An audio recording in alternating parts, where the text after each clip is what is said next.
Kilo সতীন, শুনছি তুই নাকি বাঁশ লইয়া দাঁড়া রইছস। তা বাঁশটা কাল লাগে লইয়া দাঁড়া রইছস? তো ভয় নাই? বাঁশটা দিবার সময় সাবধানে দিস, কারণ তোর তো এটা পেশা। যে বউ বাচ্চা আছে যেই পুরুষ সেই পুরুষরে ধরা, বুঝছস? তো চাইস যে বাঁশটা রেডি রাখছস দেওয়ার লাগে, ওইটা না আবার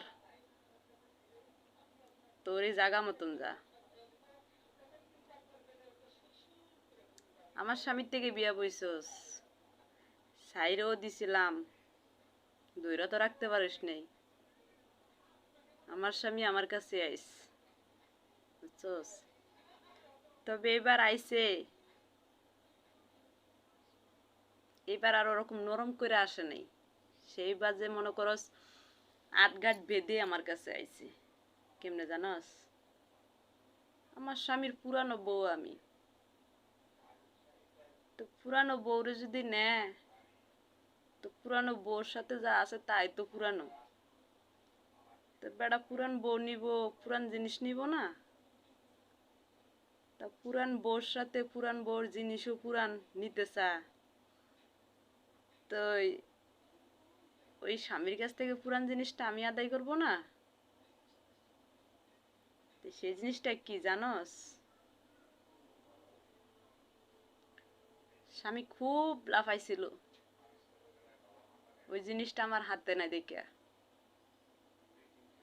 এখন ওই জিনিসটা আমারই হাতে।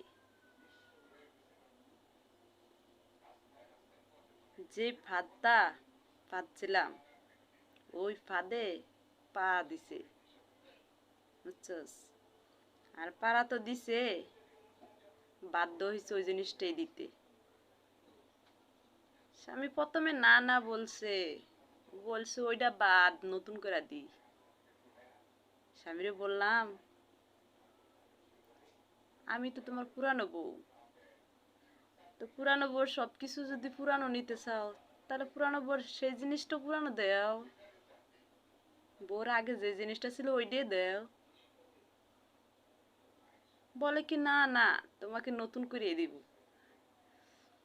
আমি তো মানি নাই, বরিশালা মাইয়া, বুঝছস? কথারও দাম আছে, জবানেরও দাম আছে। তুমি যদি পুরান জিনিস নিতে চাও, তাহলে পুরান